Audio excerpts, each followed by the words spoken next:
Well, good morning, everyone, and welcome to City Hall. We're going to get started on this April 19th, 2016. I'm going to be leaving momentarily to go over to the bombing site to be part of that ceremony, but I'll be back, and Vice Mayor Greiner will take over in my absence. So if it appears I'm here and then I'm gone and you wonder where I am, that's the answer. Captain Ted Wilson, our chaplain, is going to lead us in the invocation, and Captain Wilson was one of the hundreds of first responders who was there on April 19th, 1995, working to save our citizens from further harm. And we also have a Pledge of Allegiance that will follow. I'll ask Councilman Stonecipher if he'll lead us in the Pledge of Allegiance following Captain Wilson's invocation. Yes, sir. Would you join me in your tradition as we pray? Father, this morning we ask for your continued grace to hold those who have lost so dearly on this date 21 years ago. Father, the families who have had their hopes dashed in the unborn babies that should be juniors or in college or married with children today of their own. We ask a special comfort for those who have lost loved ones on that day. God, wrap them up in your huge loving arms and hold them and caress them and remind them how much you love them. And not let this day be another day of pain, but another issue of measurement, issue of your grace and healing in their lives. Father, we pray for all those who did work the bombing, who sought to rescue or sought to make things better and mitigate the circumstances. We ask that you continue to heal their hearts and their minds, their emotions. But Father, we pray also for the 4 retirees of firefighters who have passed away this past week, who we're burying this week.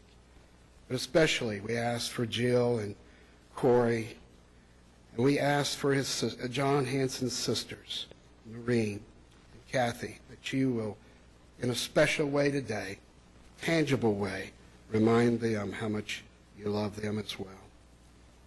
As he was our voice of our spirit of Oklahoma and gave voice to that spirit. We've always had it, but he gave voice to that, not just around Oklahoma, but nationwide, worldwide. We ask for grace and precious peace upon these families. For it's in Christ's name we pray. Allegiance to the flag of the United States of America and to the republic for which it stands, one nation, under God, indivisible, with liberty and justice for all.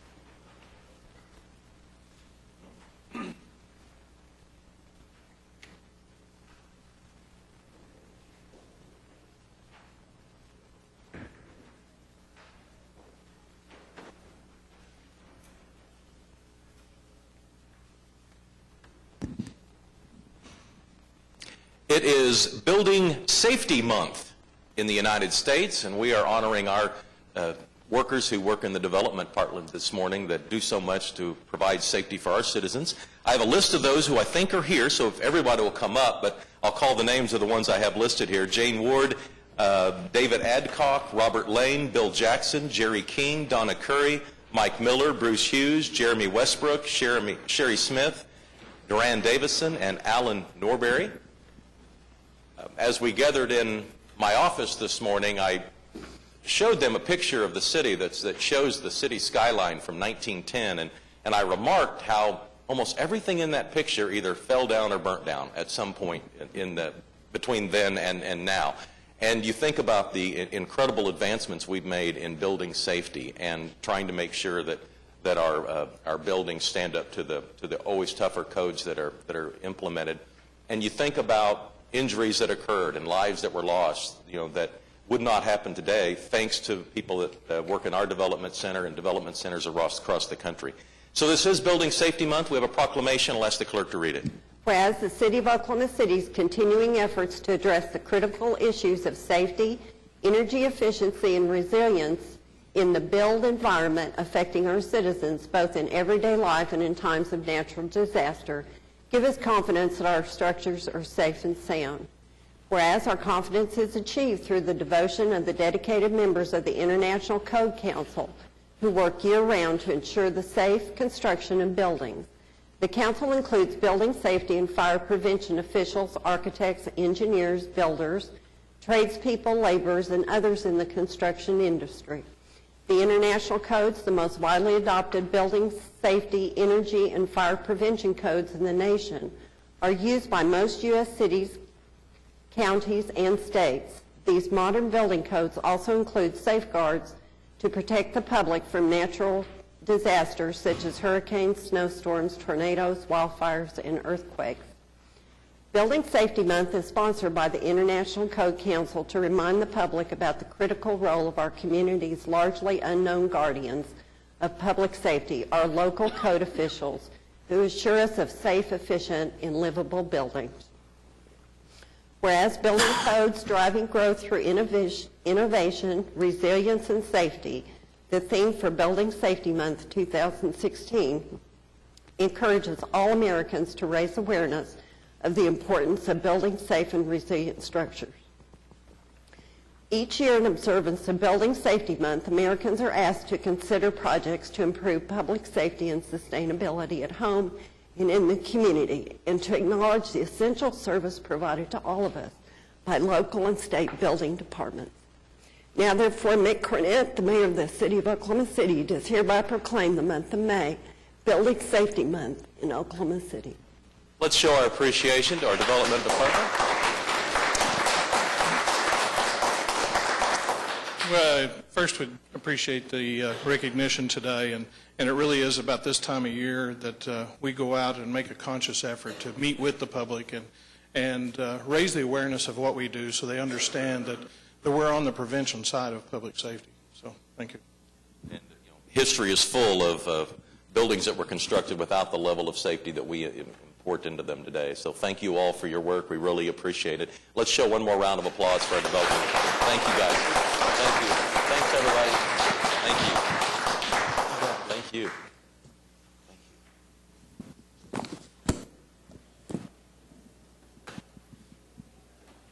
And if you didn't realize it today, certainly you did when you saw it was raining. The Festival of the Arts begins today in Oklahoma City. Kermit and Susie, who have spent the better part of a year in helping those interested in the arts prepare for this day. And we have a proclamation as the Festival of the Arts kicks off today at noon. I'll ask the clerk to read it. Whereas the 50th Annual Festival of the Arts, produced by the Arts Council of Oklahoma City, will officially open on Tuesday, April 19th for 6 days of exciting visual and performing art activities. The Festival of the Arts is recognized nationally as one of the most spectacular fine arts festivals in America, featuring more than 140 visual artists. Thank you. Is recognized as one of the most spectacular fine arts festivals in America, featuring more than 140 visual artists, live entertainment on 4 stages, delicious local food, and activities for all ages. Whereas the Arts Council of Oklahoma City is continuing its commitment to making the Festival of the Arts a sustainable, zero landfill event by utilizing recyclable and compostable materials and promoting eco-conscious practices, receptacles for recycling and composting that will be available to all areas of the festival grounds. Whereas the Festival of the Arts is Oklahoma City's annual rite of spring and focuses on the Arts Council of Oklahoma City's mission to bring the arts and the community together.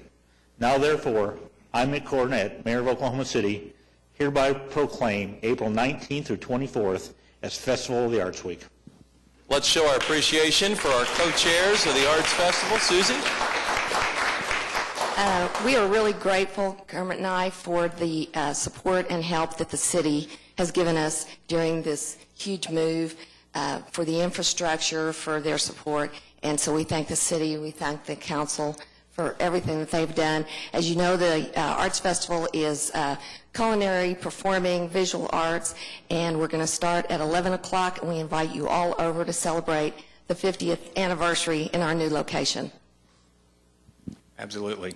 And on behalf of the Arts Council and the festival, Susie and I, we present to you the annual commemorative poster by local artist David Holland, and it's called The First of Spring.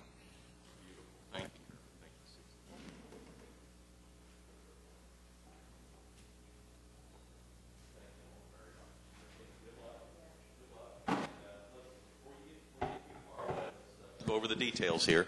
The festival starts today at 11 o'clock, as you said, but runs through Sunday at what time? At 6 o'clock, and that's when you guys will take a nap. But between then and now, how many people do you expect are going to come downtown Oklahoma City and enjoy the festival? About 750,000 people are going to be right outside your door there. So bring an umbrella if necessary, but do not miss this opportunity to share in one of Oklahoma City's most joyous festivals. The art, the food, unmatched, and it's just a great time to get out and enjoy our parks and enjoy springtime in Oklahoma City. And personally, on behalf of the citizens of Oklahoma City, thanks to the two of you. I know you have a committee of volunteers, and hundreds go into actually thousands go into putting this on. But the two of you put in a lot of effort, too. And so we're pulling for you, and know it's going to go well this week. Well, let's show our appreciation to all of the people that are working on the community market. Thank you. Thank you very much.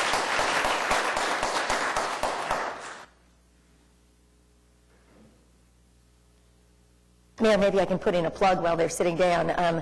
I am this year working on the culinary arts side of this, and there's a tent right on the lawn in Bicentennial Park, and every day beginning at noon all the way through 7:30 p.m., local restaurants and food vendors are going to come do cooking demos. And so I happen to have Thursday, I know that one the best, but we have Rococo, Savory Spice Market, Meat Market Refractory, Kai's, Raw Energy Bars coming to talk about their success story.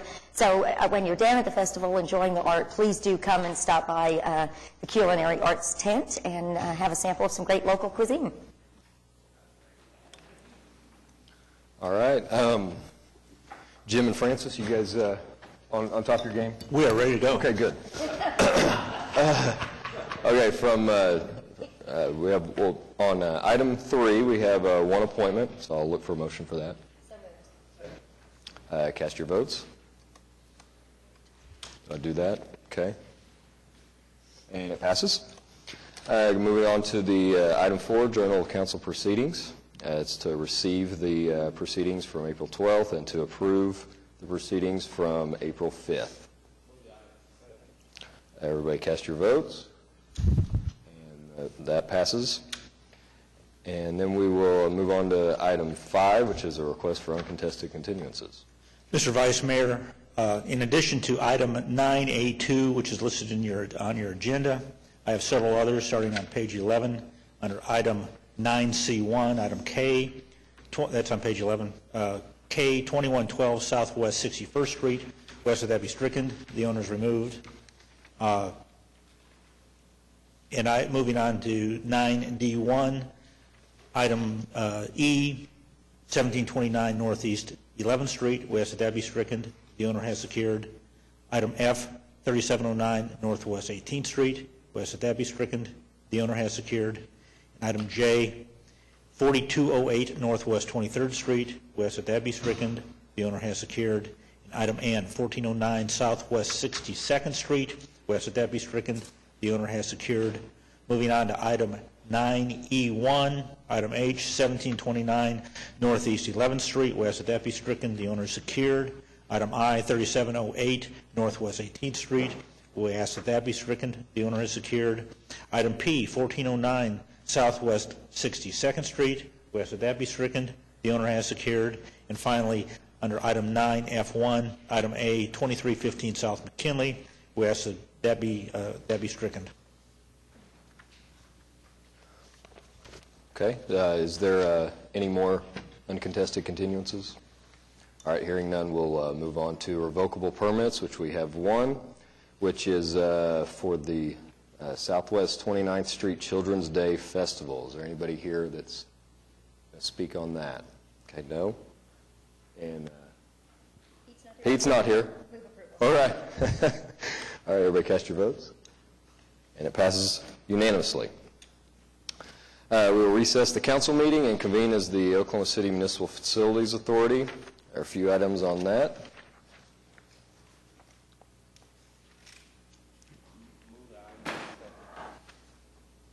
Everybody cast your votes. And that passes unanimously. We'll adjourn the MFA and convene as the Oklahoma City Public Property Authority. And cast your votes. And it passes unanimously. Adjourn the PPA, and we will convene as the Oklahoma City Environmental Assistance Trust. Cast your votes. And it passes unanimously. Adjourn the EAT, and we will reconvene the council meeting with the consent docket.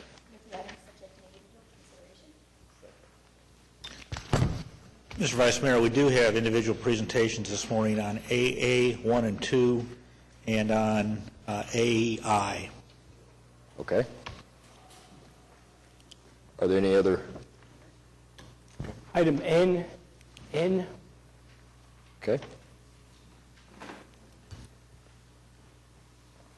Larry, let's go ahead and do N, and then we'll do the presentations.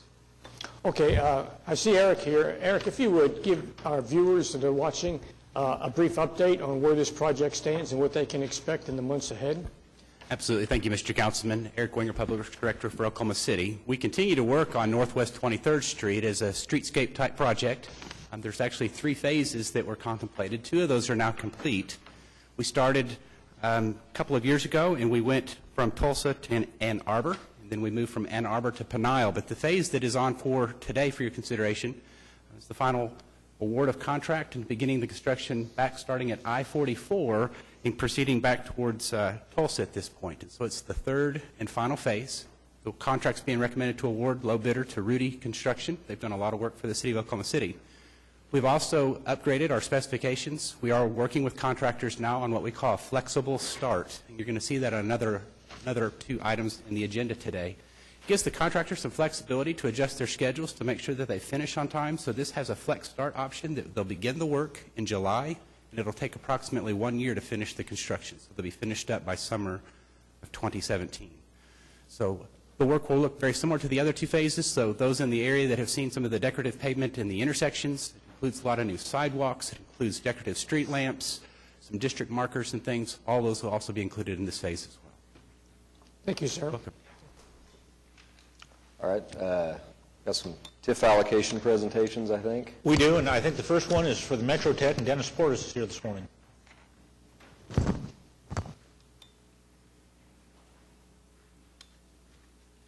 Good morning. Morning. Thank you for the opportunity to give you some brief comments and an update about our proposal for TIF funds for Metro Technology Centers. I'm Dennis Portis, Associate Superintendent of Instruction for Metro Tech, and want to briefly give you an update on our justification on why we're seeking funding for a project today. Is this? Okay. The right one? All right. Starting off, here's a project site here. It's our 4901 South Bryant Avenue. Our current building was built in 1965, and we'll have some additional pictures to keep it short, but just the theme of it is that not too many major renovations have occurred since that time. Site demographics, we serve high school and adult students. High school students attend free. We primarily serve Oklahoma City Public Schools, Crooked Oak Public Schools, and now recently Millwood Public Schools. We have day and evening programs at that site, 15 career training programs ranging from welding to cosmetology. We typically serve over about 400 full-time students, 41 staff members there. And for Metro Technology Center District, it is actually our largest tech site for Metro Tech. And so many of you probably are familiar with the Spring Lake campus, which is our headquarters, but our actually biggest site is this site that we're making you aware of today. The justification for funding, first and foremost, is safety. We have to upgrade our tornado safety to appropriate level at site. Currently, because the building was built so early, they are not up to date with current tornado safety codes. And if you can remember, that campus right there was pretty much the alley of several tornadoes that occurred within the last 5 years. And so one most recently, I believe a year and a half ago, flew right over the building. We had some major flood damage from it. Luckily, the tornado wasn't a direct hit, but a major issue that this TIF funding would help us out with. Remodel the practicality and aesthetics to the old campus. As I said earlier, we'll show you a couple of pictures just to let you get an idea of what we're working with. But upgrades to chillers, boilers, flooring, roofing, restrooms, et cetera, you name it. It's pretty much a need to upgrade that facility. And also, we think this is very important, create a center of excellence for career training programs. There's a national model called National Coalition of Certification Centers that is really big, and I think Oklahoma has an opportunity in our region to be a front runner in it. And it really looks at career training programs really having strategic partnerships with industry. Just to give an example, Snap-on and Train have already committed their resources and time to make this happen. But we give, through this program, students opportunities to earn stackable credentials that are very industry specific. And so it will be very unique for Oklahoma to have that, and we want to be a shining star with that program. So with that being said, that program calls for several detailed items. One is the facilities has to be a certain standard. Also, the partnerships have to be very strategic and comprehensive. And the other piece of it is that the students, the staff, all have to have a standard of professionalism that is industry related. So we're very excited about that. Be a catalyst for community improvement, beautification, and socioeconomic progression. That side of the town, if you've been over there, has some great opportunities for improvement, and we think starting from an educational perspective, having a good education facility for those Southside residents really could be a catalyst to help for some momentum to help improve that neighborhood. And we'll continue to do our part, reach out. We're doing some very strategic things right now as we speak with Bodine Elementary, which is right next door. And we couldn't continue this project without TIF assistance. Not going to talk about all day about the funding cuts. I've talked to you about that before. It's in the news, so it's not anything I don't have to tell you. But to date this year, we've lost $739,000 of funding that we would typically get. And just to give an idea, it typically costs us just over $100,000 to start a new program or run a program.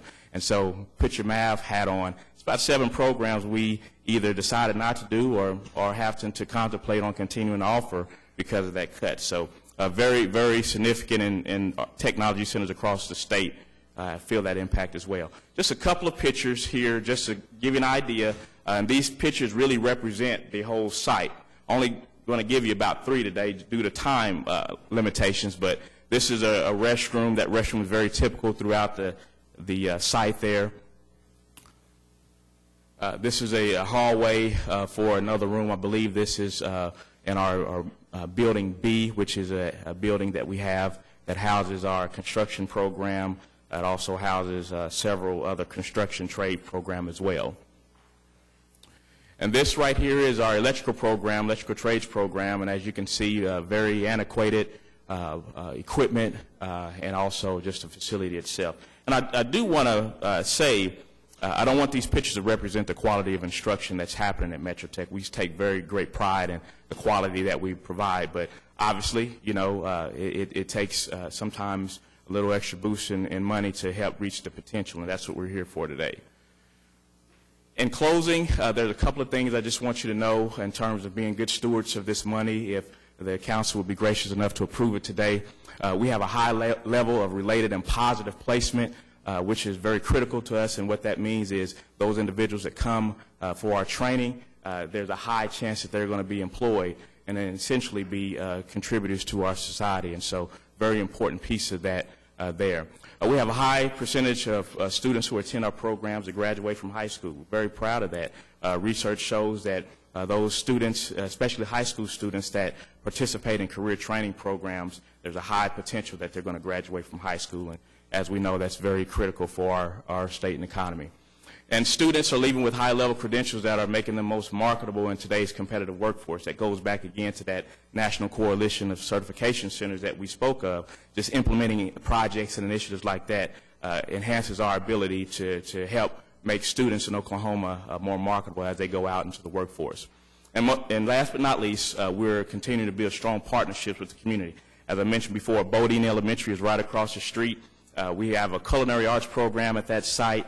And the little kids fourth graders and fifth graders are coming on. They're putting on their culinary arts outfits, and they're really getting exposure to different careers at a very early age. And so we're part of that. We're very proud of that, and that's going to be one of many that we're going to do. The last slide here relates to the money, just to kind of give you an idea of what we plan to do with this whole project. The first year, which was actually this year, 2015 and 16, we have began the construction remodel of our Automotive Technology Center. We believe we have a state-of-the-art center there, and the investment there was $1.1 million. We've already started that project, so there is already an investment on our end, and we're not coming to the table empty-handed, you know, just looking for this to do what we need to do, but we have made an investment. Climate and energy controls are from our HVAC. We've had some very advanced climate and energy control program that we're implementing there, 2016-17.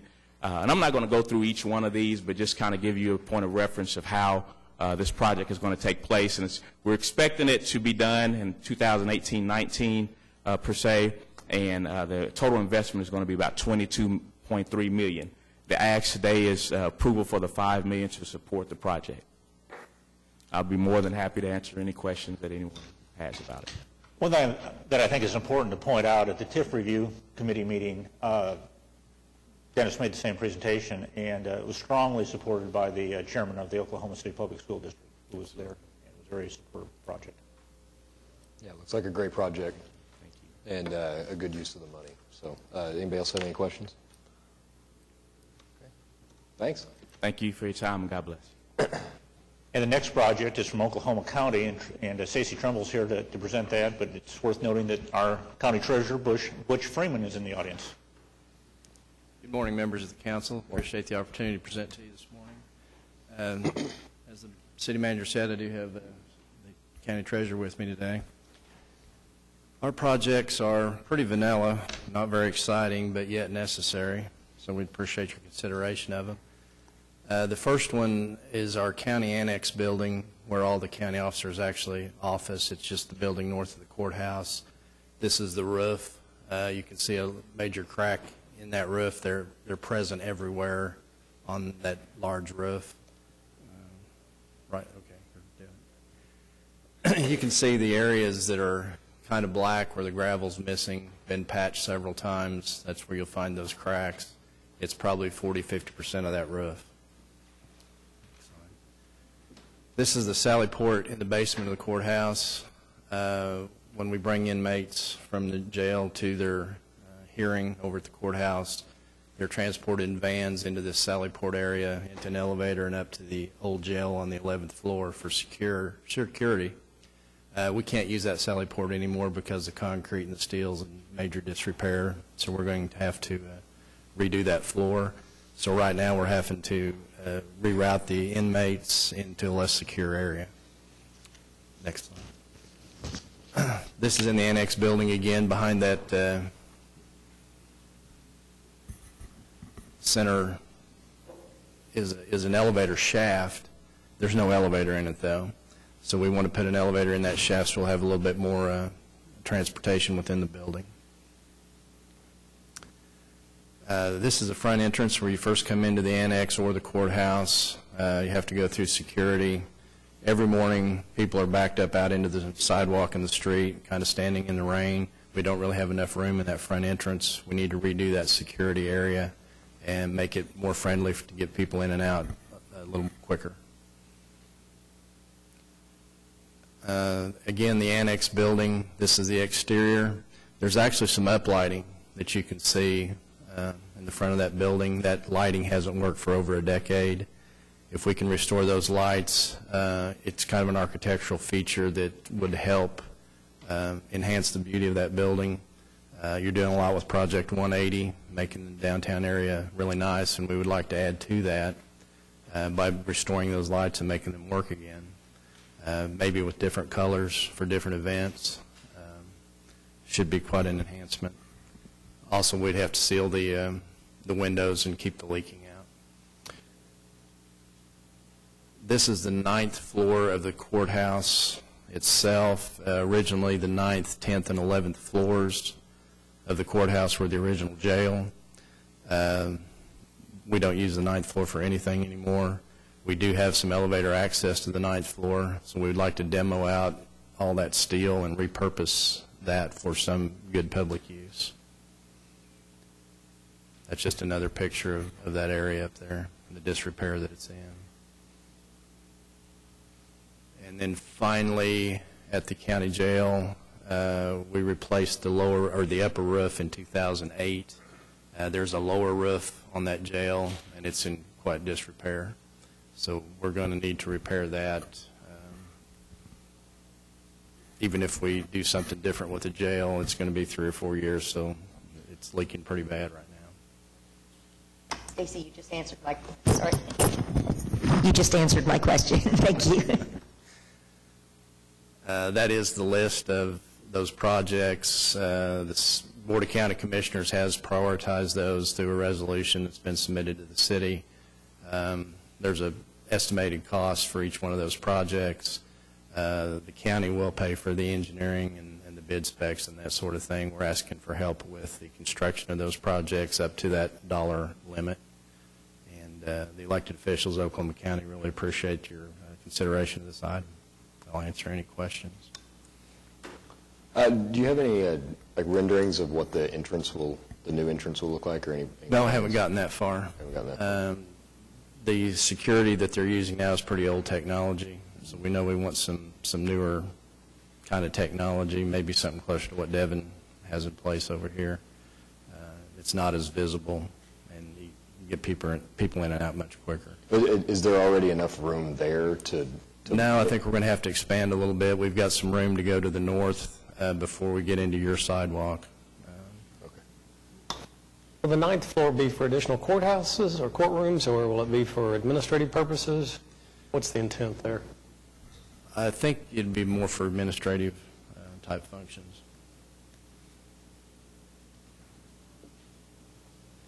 Okay. All right, and then last. I'm glad to see that on the list and priorities. I hope for this 1 through 8 is a priority list developed by the county, and it reflects the relative unimportance of continuing to use the jail the way it is. The first 7 things on the list are things that I'm very familiar with, and I'm all 100% in favor of those things. Spending money on the jail when there's been, in my opinion, no real recognition of what the jail's for and what the role of the sheriff is, pains me some. I'm not to the point that I'm not going to vote for it, but the idea that we continue to operate with a 19th century kind of a mindset with regard to jailing people and how long we keep them and why we put them there, and something's got to give. And that's not all the county's fault, so don't misunderstand it. Some of us should be directed to the legislature for this stupid on crime, also known as tough on crime, legislation that's been passed in the last 5 or 6 years. But I personally would like to see the county be more aggressive about doing something to change that. You guys operate the jail. That's really where it starts. Well, no, that's where it ends up, I guess. This is more a fair way to put it. But the improvements to the courthouse itself are long overdue, in my opinion, especially that in the front. Some of that could be remedied, I think, by a little more customer-friendly service on the front. You have those zigzag lines that run through in order to be able to get everybody in line. You know, they use it at the airport, but when there's nobody in line, they make one straight line from the entryway to the machine. I've never seen that at the county. There can be no one in line, and the zigzag still 20 yards of weaving through that thing for citizens. One of those deputies that's sitting back there because there's nobody coming through the line, he doesn't have anything to do. It could easily go up and make that more user-friendly. I see people walk through that maze by themselves every time I go to courthouse practically. And I just think, if you want the citizens to be respectful and feel good about it, somebody needs to do that. Somebody needs to take that in consideration. You're probably not in charge of that. I'm not, but your point's well taken, and But people are very frustrated by the time they get into very the often house. either, so I'm taking this opportunity. That front thing is really it's not positive, and it's not as positive as it could be with a little attention paid to it, I think. Agreed. I appreciate all you do over there. All these things to the courthouse are welcome additions to what needs to be done. Thanks. All right, thank you. In the last presentation this morning is item AI. Chris Savage is here with Johnson Associates to talk about the rebuilding of Hudson Street on the for the modern streetcar and on the west side of the Maps 3 Park. Indeed, members of the council, good morning. Get started here in a second. I'm pleased to present to you Maps 3 Project M3 P004A. As the city manager mentioned, this will rebuild Hudson Avenue from the Oklahoma City Boulevard all the way south down Hudson Avenue along the length of the park to the new I-40, which is where the streetcar maintenance facility is.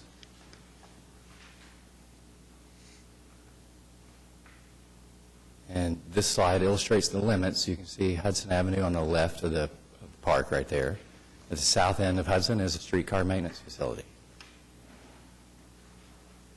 This will be a typical block layout. North is oriented to the right of this slide. So at the bottom of the slide, you see the park, downtown park, and we'll be installing 90-degree or head-end parking adjacent to the park. On the other side of the street, or the west side of the street, we'll be installing parallel parking. We'll have 2 lanes of vehicular traffic southbound, 1 lane of vehicular traffic northbound. In the middle, in the shaded area, you see a multi-turn lane for cars, but that also is the bidirectional lane for the streetcar. So that this lane will take the streetcars from the streetcar maintenance facility at Southwest 7th and Hudson up to Reno and Hudson, which is where the revenue track begins. This is a typical paving section. We're proposing concrete streets similar to what Project 180 is doing through downtown. So this will have the look and feel of Project 180. In the very middle, you see a thin, dark strip, and that's an asphalt section. This project is being built in advance of the streetcar project. And what we're doing to prepare for that is we're building an asphalt section where the streetcar will be. When the streetcar project arrives on the scene, they'll be able to literally just scoop that out, build the track slab into place, and then put the rails in. And they'll be ready to go. It'll be a finished project at that point. I would say that this project has been coordinated with the Oklahoma City Boulevard project, the streetcar maintenance facility project, and the downtown park project. So I'd commend the MAPS office for facilitating all of those. At this point, our construction budget is just a shade under $3 million. 1.8 of that will be contributed by the Public Works Department. The balance of the budget will be split evenly between the streetcar and downtown park projects. At this point, our schedule, we anticipate bidding this month and awarding a contract in May. We'll begin construction in June and then complete construction in March of 2017. And with that, I'd be happy to answer any questions.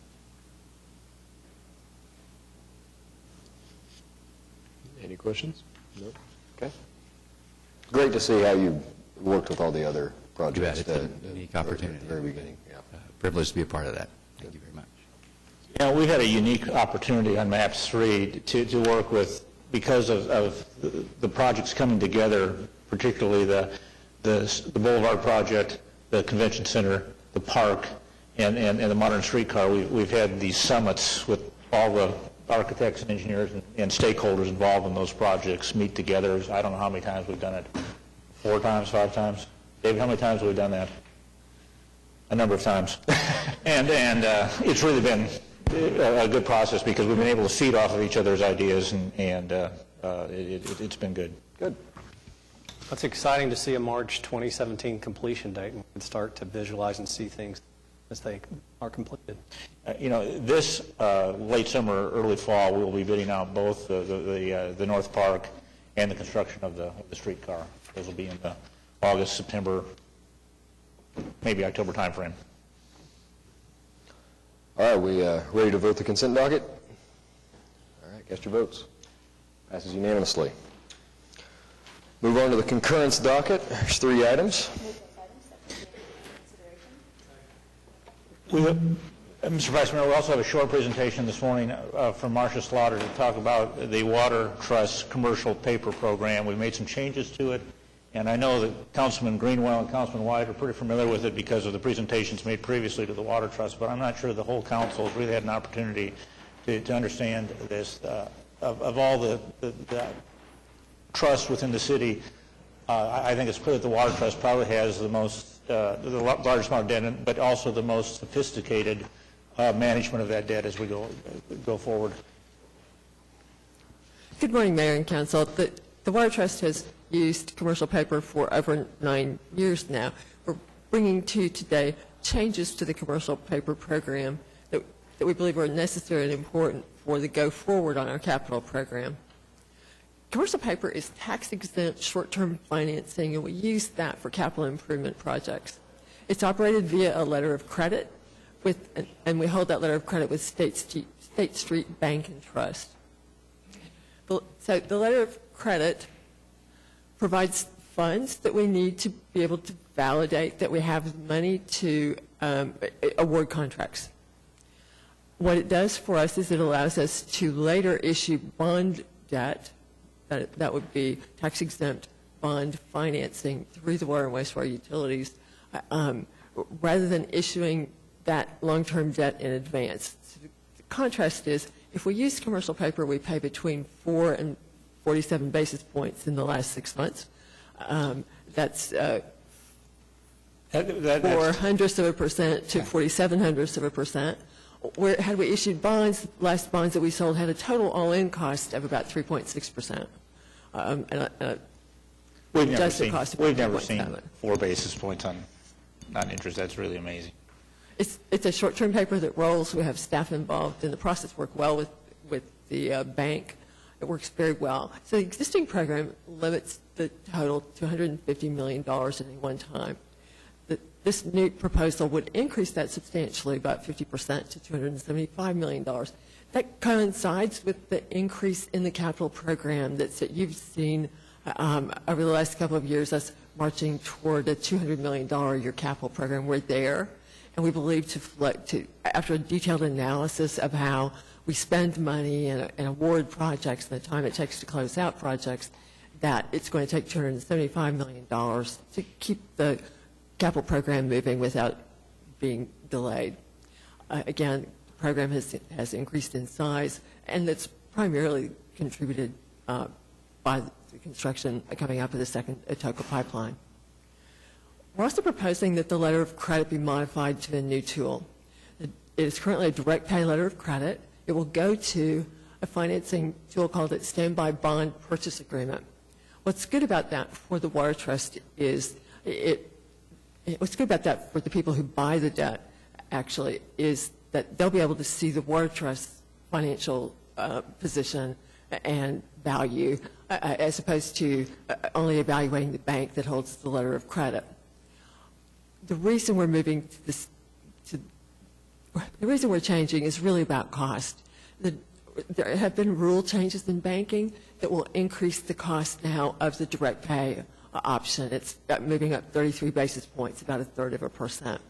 If we go to the standby bond purchase agreement, we can buy for essentially the same money, about 38 basis points. It's pretty much that we're paying currently. It's just kind of a straight-up financial decision.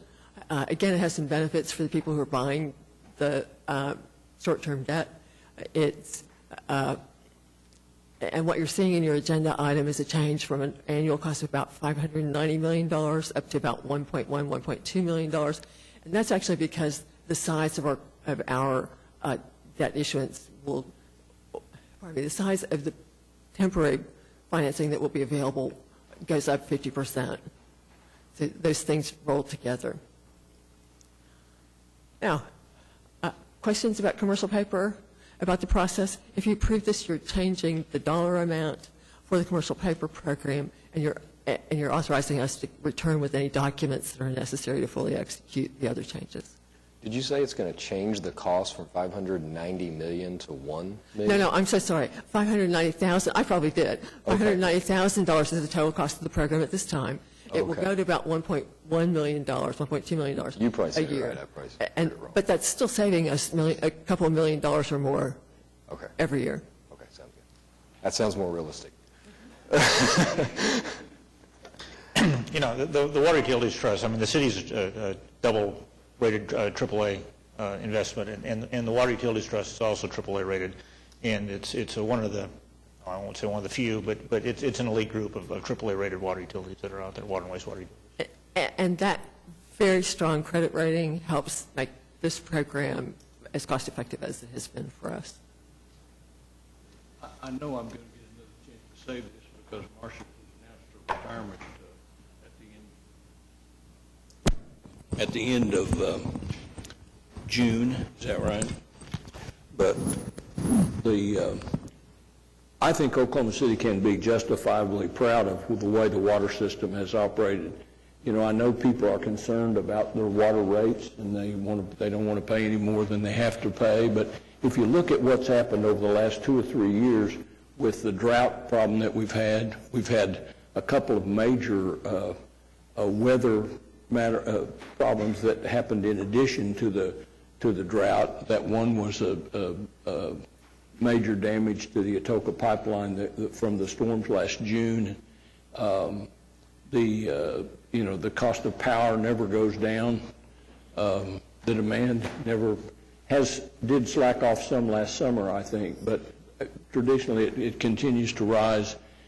To go from the kind of bond ratings that we had 2 or 3 years ago to as good, I don't believe anyone has a better bond rating. Any public utility has a better bond rating than we do. All that's been done with Marcia at the helm, and I think we have every reason to be pleased with it.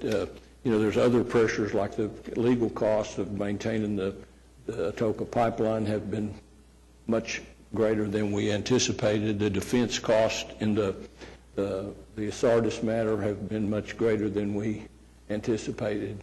And all those things have combined to put pressure on rates.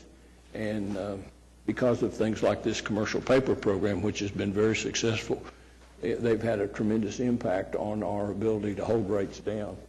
And Marcia bears a lot of the responsibility for that. And I know I'll have another chance to say it between now and June, but I appreciate your leadership at the Water Trust. It's been excellent. All right, ready to vote the concurrence docket? Cast your votes. Passes unanimously. Then we'll move on to Section 9, which is items requiring separate votes, and we'll start with a ABC issue in Ward 6. Thank you, Mr. Vice Mayor. This is an application from a Wingstop restaurant in the vicinity of Southwest 36 and Western, and it was approved unanimously by the Planning Commission. There were no protests there. I would move approval. Second. Cast your votes. Passes unanimously. Item 2 has been deferred until April 26th. And item 3 is a SPUD in Ward 7. John. All right, thank you, Mr. Vice Mayor. The Planning Commission approved this item, and this is to allow a fence company to occupy the site. Is the applicant present? Okay, applicant is present, but I'll go ahead and move for approval. Cast your votes. Passes unanimously. Move on to item B, which is another issue in Ward 7. All right, thank you, Mr. Mayor. The Planning Commission did approve this item, and what it is to bring the building located in the east portion of the utility easement into compliance with city code. Is the applicant present? Okay, I do see the applicant is present. Mr. Vice Mayor, I move for approval. Cast your votes. Passes unanimously. Move on to item C, which is a dilapidated structures list. Has anybody signed up? Okay. We've got Phyllis Steele.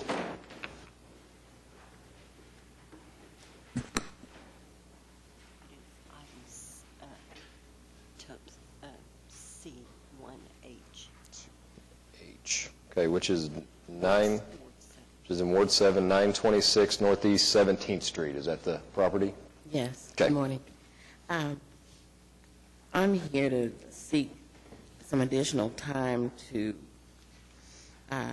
either have it torn down or repaired. This piece of property is part of an estate that we're about to probate. We lost the administrator in December. He passed away, and we've found another person, but we have yet to sign the administration papers. We have a status hearing coming up in a couple of weeks. Hopefully, we'll be able to get something resolved then. He didn't appear for the first one, and we're not sure why. And he has failed to communicate with the estate attorney or anyone. We've basically gotten information from this person by word of mouth. So I am asking for an additional 60 days in order to at least get with the administrator and get some kind of resolution to what we're going to do with this piece of property. John, it's in Ward 7. All right, thank you, Mr. Mayor. If you will, we're going to have to leave it on the agenda, but if you will work with Charles, and Charles will work with you and exchange information, Charles and staff will do their best to work with you for us the timeline dealing with this property. So if you will get with Charles after this, he'll give you his information, and he will work with you on the time issue. All right. Yeah, so you don't have to finish it in 30 days, but I think he's going to expect some immediate effort and cooperation and communication. So if there's been a communication breakdown in the past, let's solve that. And Well, if it you'll just- hasn't been with them. It's been with the administrator, trying to get an administrator. I've talked to Charles last week. Charles, do you have anything to add to this, if she's having trouble with the administrator? Excuse me. We can work with her on time. All we need is her paperwork, and we'll extend her some time and work with her. Okay. Sounds like it's going to work out. Thanks for coming down this morning. Thank you for hearing me. Thank you. Anybody else here on item 9C? This is a public hearing regarding dilapidated structures. Do we have a motion on this item? How about a motion? And second, cast your votes. It passes unanimously. Item 9D is a public hearing regarding unsecured structures. Is there anyone here hoping to speak under any item listed under 9D? All right, how about a motion then? Cast your votes. It passes unanimously. Item 9E is a public hearing regarding abandoned buildings. Is there anyone here hoping to speak under any item listed under 9E? All right, cast your votes on 9E. It passes unanimously. Item 9F is a public hearing regarding the removal of properties from the abandoned buildings list. Is anyone here hoping to speak on any of these items? All right, how about a motion on 9F? Cast your votes. 9F passes unanimously. We're on to 9G, and these are claims recommended for denial. Is anyone here hoping to speak under any item listed under 9G? All right, how about a motion to deny the claims? Cast your votes. It passes unanimously. Item 10 is claims recommended for approval. Is anyone here hoping to speak on this list? All right, how about a motion on item 10? Cast your votes. It passes unanimously. Item 11 is items from council. I'll ask James if he has anything for us today. Okay, well, before we do the round robin, let's get to the amendment that Councilman White brought to our attention, and this is in for final hearing today. And this had to do with the minimum parcel of sizes of a piece of property before an arch could be placed upon it. Any comments you want to make before we vote? No. Well, you should never ask me that question. I've explained it before. It's a simple situation. It's just it's a traditional thing in a lot of areas where people have larger size tracks that they want to do the archway. Probably an extent of the old series of Dallas where South Fork was across the top of it. And that's all it is. Just let some people do that. Did anyone show up today hoping to speak on this item? Did anyone show up today hoping to speak on this item? All right. Pete, you want to make a motion then on item 11? I move for approval. 1. Okay, so I'll take your motion to first include the amendment, which is item 11A1. Yes. All right, is there a second on the amendment? Cast your votes. The amendment passes unanimously. Now about a motion on 11A2, which is the ordinance. Move the ordinance. Cast your votes. It passes unanimously. Now we'll go around the table. James? All right, Ed? Larry?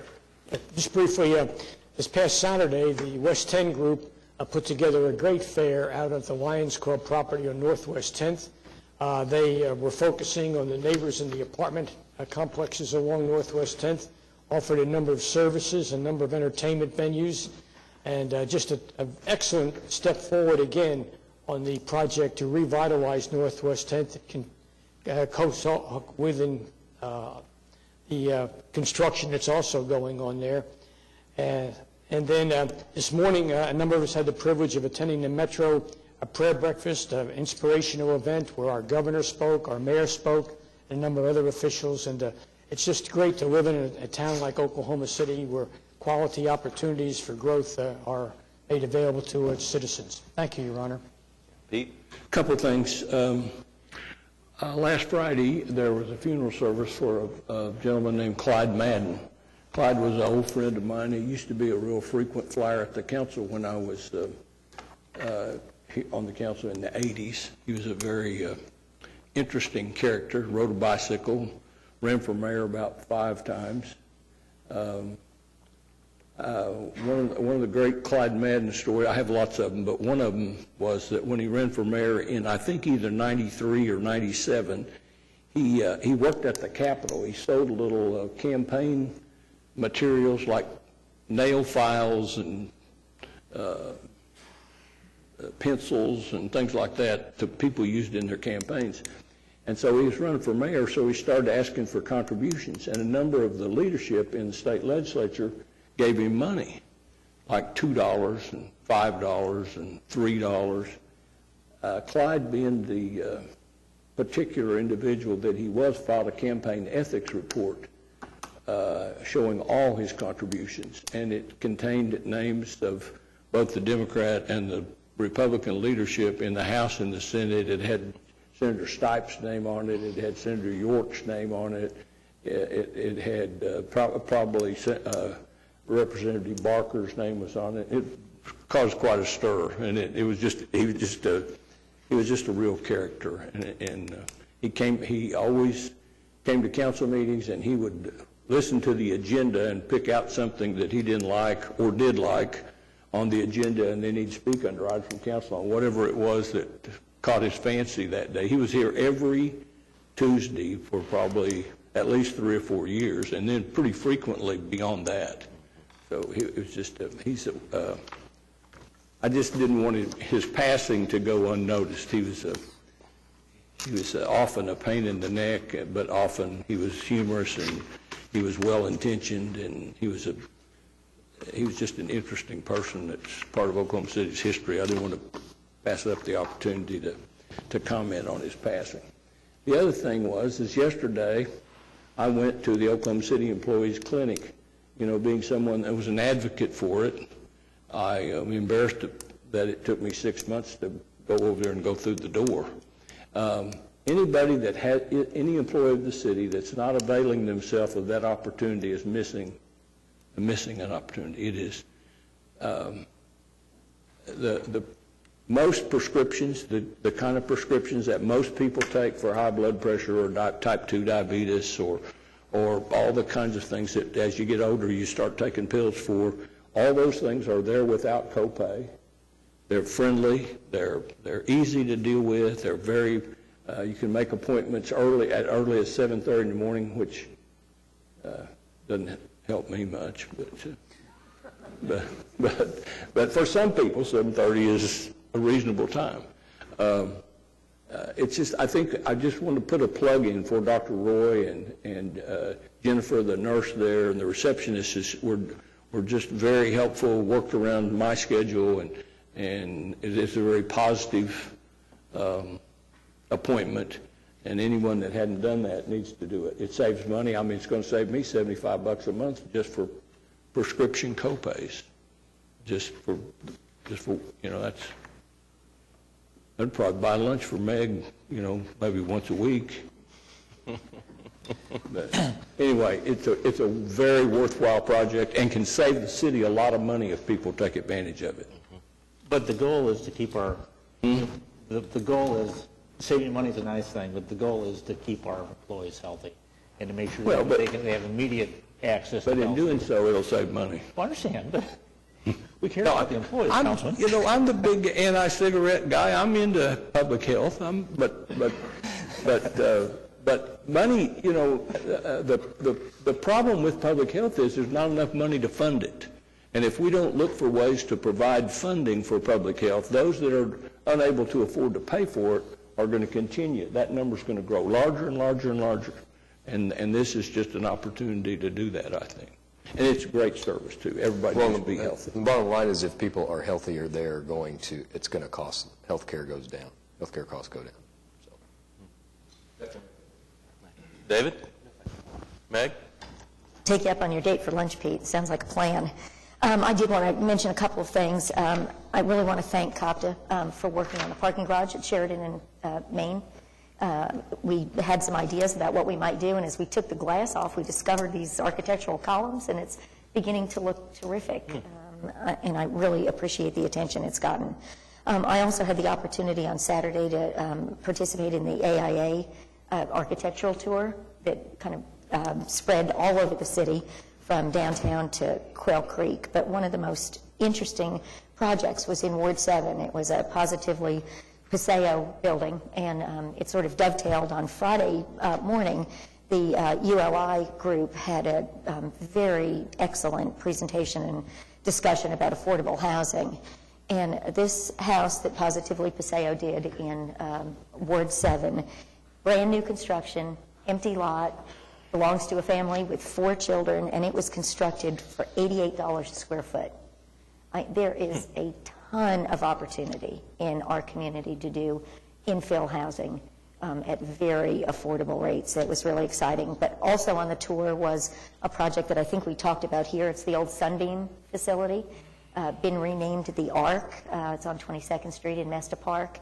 It's got 17 little businesses in it now. People that need 1 office, 2 offices. It's an absolutely terrific project that we were supportive of. So I recommend next year, if you have an opportunity for people to take that architectural tour, the fitness center up on Classen for the AEP employees was on the site, the new Plico building downtown on Harrison Street, the other Triangle building. There were just some terrific projects and great work being done just across the board. And finally, just a reminder, everybody go to the Arts Festival today through Sunday. Great food, great art, great entertainment. So please take advantage. Thank you. John? All right, thank you, Mr. Mayor. I have to share Councilman White's view about Clyde Madden. He was definitely a character. I have many stories of Clyde attending several community services, and in each community service, he wanted to join the church that the community service was held. So he was famous for that, as well as delivering the Black Chronicle. He would ride his bicycle and go to the different convenience stores selling the Black Chronicle. Clyde would definitely be missed. My last time I saw Clyde was, matter of fact, a few years ago, and he was like, "Pettis, you know what? I was going to file for office, but I saw you had done it, so I said, I ain't going to do it. But he was definitely someone that will be missed in Oklahoma City. Mark? I've been invited to attend the Greens Homeowner Association meeting tonight, where we're going to cover a myriad of topics, including road resurfacing, sidewalks, growth in the area. The meeting's at 7 o'clock. It's at the Greens Country Club, and I'd love for homeowners to come with any questions. Yeah, I'm sure there'll be a lot there. That's an active group. I don't want to let this opportunity go to tell Clyde Madden stories while we're doing it. In 1998, Clyde was running for mayor, and I was covering the mayor's race for Channel 5. And one of my assignments was to do a story on each of the candidates. And so when it came Clyde's term, I couldn't find him. I mean, I literally was running to a deadline, and I couldn't find Clyde. He didn't come to the council meeting that week, and I needed him to. And so I went to his the papers that he had filled out to file for mayor, and he had an address there. So I went to the address, and it was a vacant lot. And so I did a stand-up in front of the vacant lot and ran some old footage and an old interview that I had with him and made the best of it. But, just when, you thought sometimes you couldn't get Clyde to go away, I needed Clyde and couldn't find him. Also, on a much more serious note, we should note that this is April 19th. It's been 21 years since the bombing took place. And I thought it was remarkable this week just how many reminders and how vividly those memories stay with us. So, the passing of Assistant Fire Chief John Hanson took place this week. The prayer breakfast was this morning, just as it was 21 years ago. The Arts Festival, I believe, was the following week, or scheduled for the following week, but ultimately got canceled. But here we are, getting ready for the Arts Festival, and just so memories of that horrible day, but all of the positive energy that the city has generated since. And I think we should let the day pass without remembering how far we've come. Move on to item 12, the city manager reports. We have an update today on our revised website. We're trying to do a couple of things with it. One is to make it more customer-friendly for citizens that want to use it and do city work, and also be more transparent and get more data available out there as far as minute agenda items and make it easier to get data.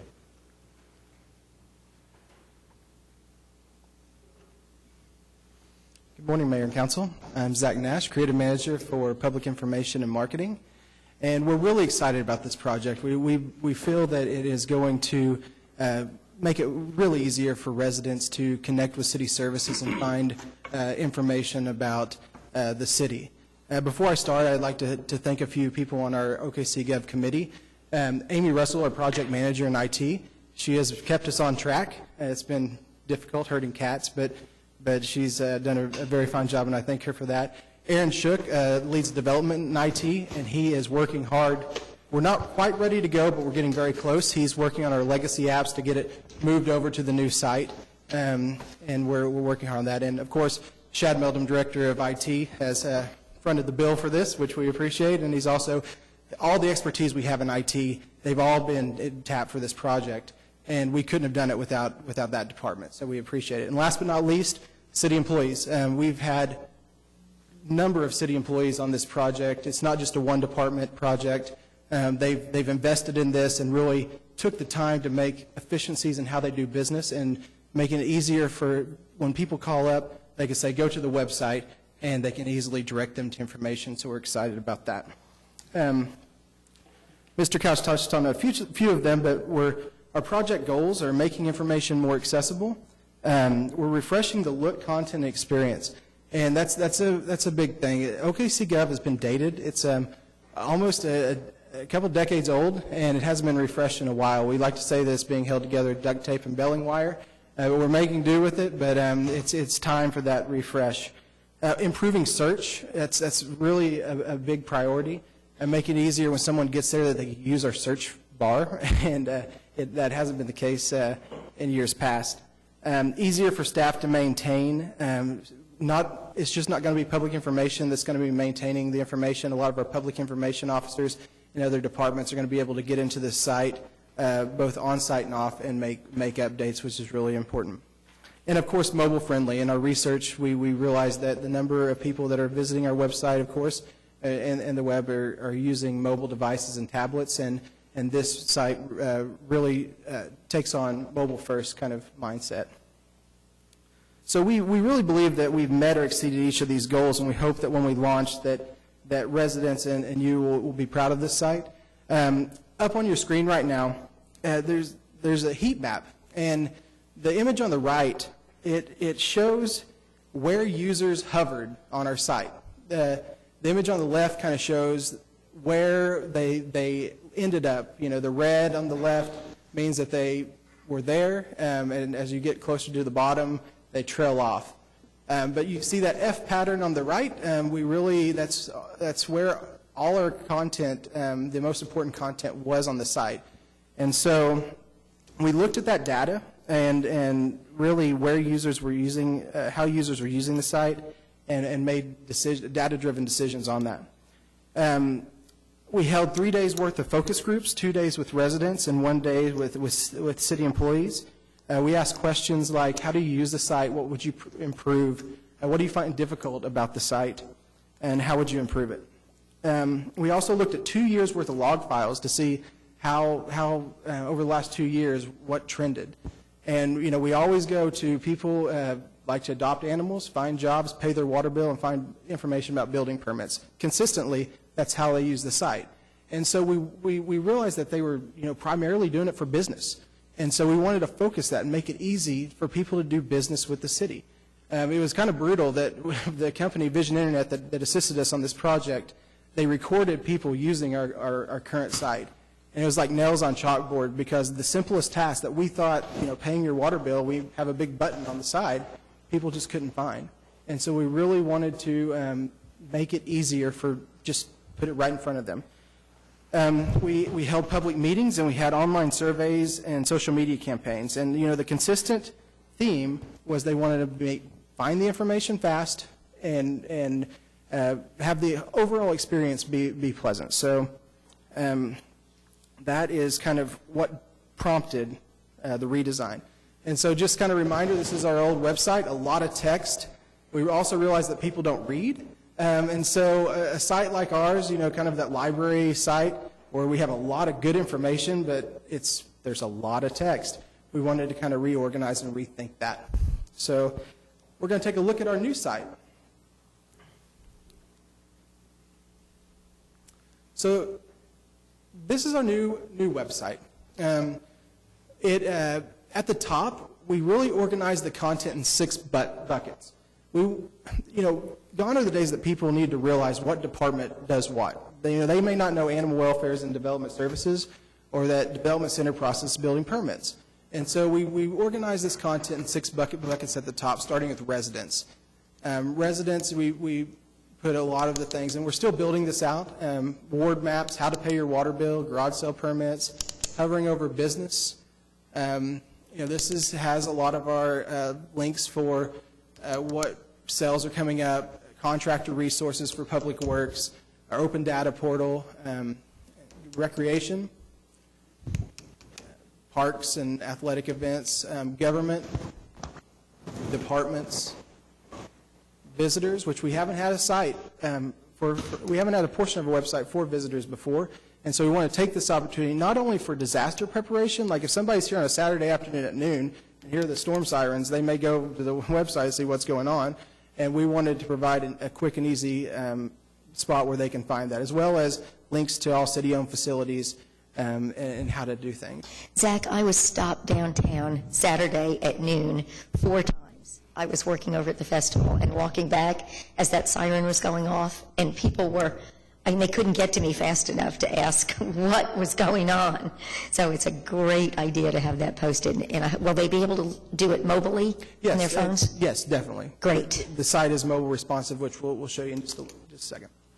And then for those that can't find everything, we have this button that kind of loops. I want to find an adoptable dog. I want to get a garage sale permit. I want to get a storm shelter. And so that's kind of, we're going to put that in. At the very top, contact us, preparedness, news, social, and careers. That's going to be consistent throughout the whole site. And in the middle is really our core function of how we do business. Pay your utility bills, report it, pay your ticket, adopt to find a pet, embark, and MAPS 3. And these can be changed out. These are just kind of what we're going to start with. These are our highest kind of uses of the site. And as scrolling down is events, meetings, and news. So all our public meetings are retagged. And kind of a neat thing is we can tag different, like let's say you have a utilities trust meeting. We can tag that and then filter it on their webpage to show when their meeting is. And so you just don't have one calendar with all of our public meetings there. We can kind of filter that down based on what residents want. And so at the very top, I'm going to kind of go back. Like I talked about that search bar. The search is predominant on the front where you could see that, and it's going to be a very useful tool. We have a translate function, which we use Google for, and if you can switch the language on the website no matter what page you're on, and then a contact tool, if Amy, if you want to click on that. And we want to make it easy for residents to be able to contact the department and do business. We paid for 9 enhanced design themes, and a lot of departments, they wanted a little of their own style, their own branding. And so we took this opportunity to meet with them, find out their needs, find out what business line items that they wanted to focus on, and develop these enhanced design themes. So this is Parks and Recreation, and kind of the common thread throughout this site is the buttons in the middle are the kind of most common things that residents go to their site for. And then there's a calendar at the bottom. The next one is Police Department, becoming a Police Department, community programs, reporting of crime and prevention data, and victim services. We also tied in social media on our site quite a bit because of the success that we found in social media. Of course, the police department has hired their own social media manager, and they're getting crime tips. I think the count was 40% of all Crime Stoppers tips were coming through social media now, so we really wanted to focus on that on our redesign. Next page is Fire Department. Again, the middle, careers, permits and inspections, fire safety, all the stations, and active emergency calls. This is our planning department. It really focuses on the things that people want that come to their site for the documents, comprehensive plan, and they have a lot of meetings and events that they held. And we want to focus that on the front page. Development services, we're working on this. So this is kind of one of the things that we knew that we had some issues on the business front of the development services. The first thing they said is, we can't send people to our website. We don't feel comfortable sending people to find the information to our site. And so we are really looking at all their business processes and how they're doing things and kind of making it easy. One of the most common things, because really, people don't realize that they need a permit. And so it's kind of Building Safety Month is this month, and we wanted to make it easy for people to know what to expect when they were getting a permit and doing business with development services. City Council pages. If we click on, we incorporated some maps, made it easy to contact. Go into the next section.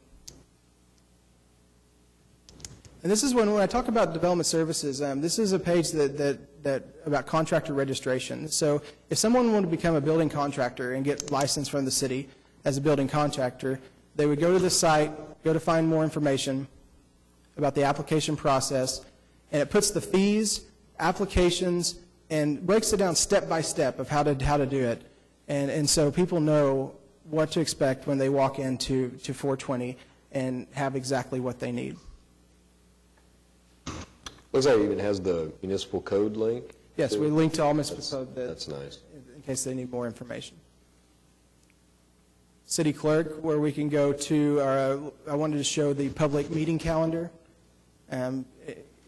This is one of our top used sites. We're going to this is all of our meetings that we have. They can add it to their calendar. They can share it on social media if they want to share the council meeting or anything like that.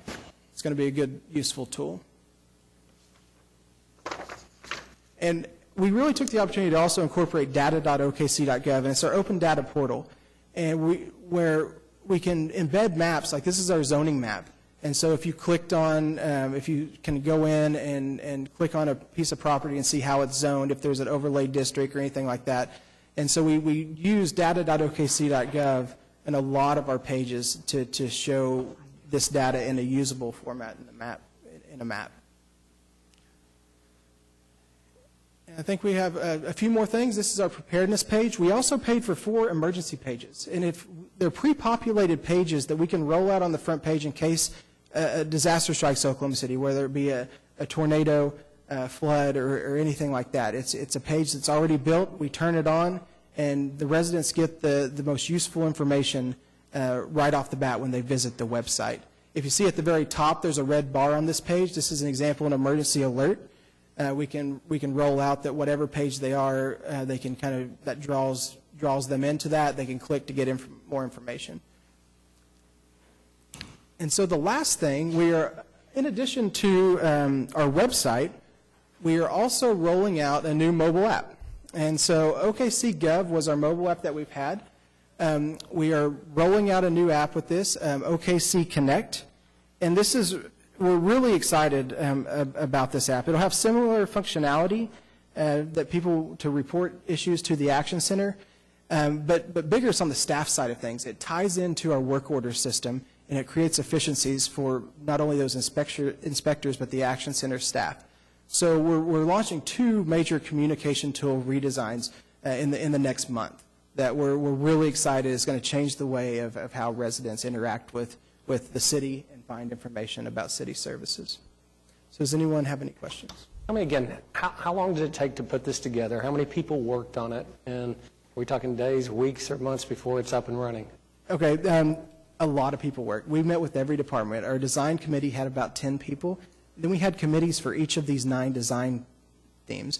We had a lot of resident participation, both on social media and taking time to come down and give us feedback. You know, hundreds of people touched this site. And it is, we hope to launch in a month, by May 15th. May 16th actually is our go live day. And so we're working very hard to do that. So it's been a process, because when you have something that hasn't been touched for a decade, and we found stuff that was way out of date that we know that people also are finding, and we know it's frustrating. And so we touched every page that's out on the website. Can't wait to use it. Thanks. Thank you. David? Zach, this is a great improvement, very significant. And I think it addresses most of the needs of, well, all of the needs, I would think, of the citizens, whether it's individuals or businesses. So congratulations on a job. Thank you. Very well done. Just a thought. And maybe this isn't appropriate, but if you ask me, could we add one thing, I would see if we could somehow add a section that discusses the history of Oklahoma City, and maybe we could work with the Oklahoma Historical Society to have a section that goes pretty in depth as we can get it. Councilman, we have been working with the city clerk's office and Jennifer Day specifically to create a section of our archives and records management system that covers Oklahoma history, not only City Hall, but the history of public service. And so that includes the downtown municipal complexes and the history of Oklahoma City. So we're utilizing the Sooner or Later project so we can, we can use the efforts of that and put that on our website. So Francis's staff has worked very closely to kind of build this out. And one thing, when we launch the site in May, that doesn't mean that we're going to, set it and just forget it. We're not going to, we want to continue to improve this. We want to take recommendations. When we launch it, you're going to see it for the first time. If you have recommendations like that, let us know, and we can build this out. We can keep improving it, because what we don't want is just to kind of let it stagnate like the old website has. Zach, do photographs or pictures slow the website down as far as adding pictures, or does that not create a problem?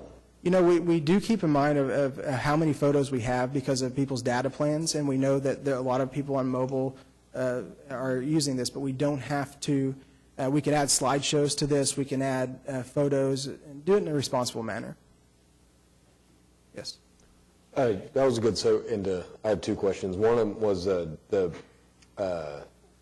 how are you convinced that it is really easy to change it? Because I know that dynamic websites are. I mean, you need to be continually changing Yes, definitely. We've had 3 days worth of training classes on this and are training city staff. And I will say that I was skeptical because of other concerns and working on other websites. But this is truly an easy to navigate and function website. Cool. And then my other question was, I forgot. Well, let me also take that. When we talk about responsive design and mobile, if this is how it appears on phones. So if you're visiting on your iPhone or Android, it's going to, instead of having multiple sites depending on the device, this just looks at screen size. And so it just reorganizes things based on the type of screen that you're holding in your hand. And this is how it would be on a tablet. I didn't remember my question. The app, how is the transition going to work from the OKC Gov? Like, is the OKC Gov app still going to work for a period of time? We're going to keep it open for a period of time Okay. and transition, especially with the busy time of high grass and weeds. But we want to make that transition as quick as possible. We know that we have a core number of users that use our current app, and we think that we can communicate the change with them. Is there going to be something on the OKC Gov app that alerts people that this is not going to be working on Yes, first or whatever? When someone submits an issue, we are going to communicate that in the process so they know that this is coming up. Then they need to download the other app? Yes. Okay. So there was a mention of just raw data. Is there open data links? Is there raw data? Our open data project is data.okc.gov. And Amy, if you wouldn't mind going to that URL for me real quick. This is a project that IT has been working on for about 1.5 years now. A lot of it's focused on map data because that was a lot of requests when it comes to open records. If we can go to the data catalog real quick for me. This has a lot of our open record map data sets that get requested. Scroll down, school boundaries, schools, zip codes, census information.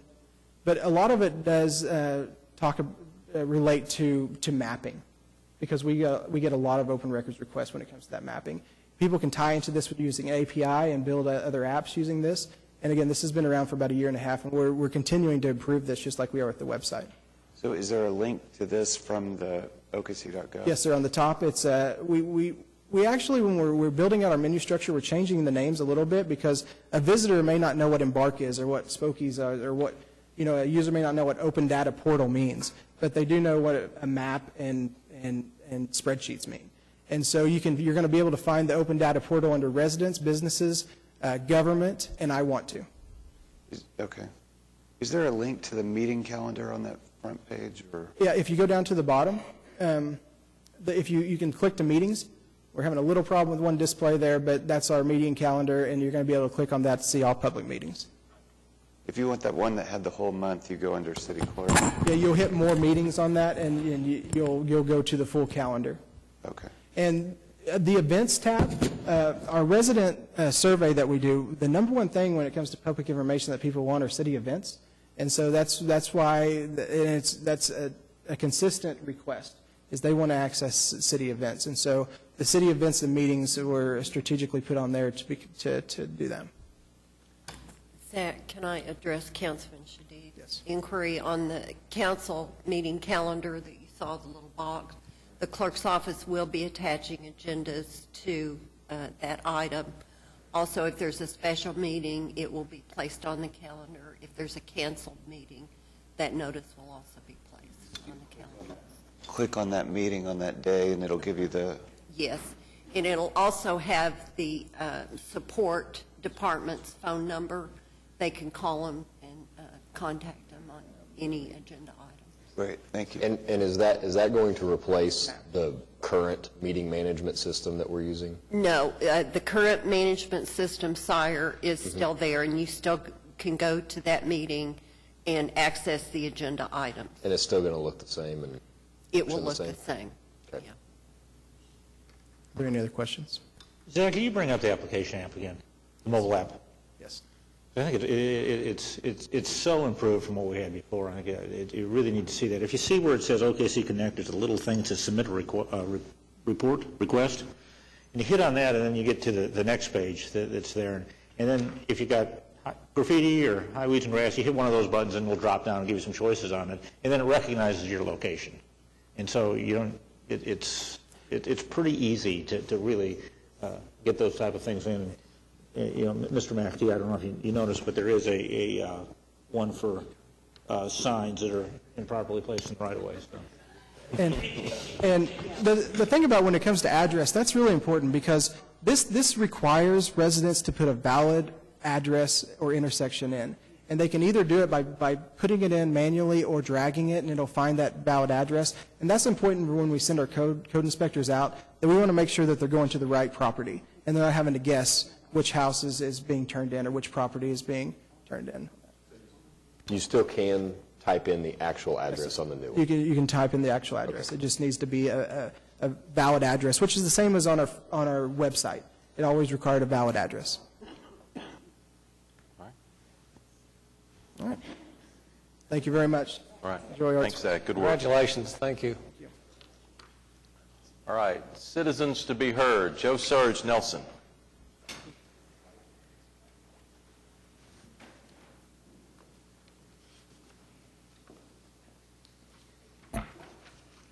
Joe Sarge Nelson. I came with a prepared speech, but I'll just bypass it. I'm sure all of you got a copy of the document of my complaint, and it was pretty explicit. I have to compliment the city on the letters that they sent to me. I kind of felt kind of good. The man wrote two in the same day. The only problem I had with it was in the second paragraph, it kept saying not 4 times. And on 9 of mine, it said she did. So we're not getting anywhere. So I would recommend, and it's just a recommendation, there's 3 attorneys up here, there's a doctor, and with those credentials, I'm up against a heavy batter.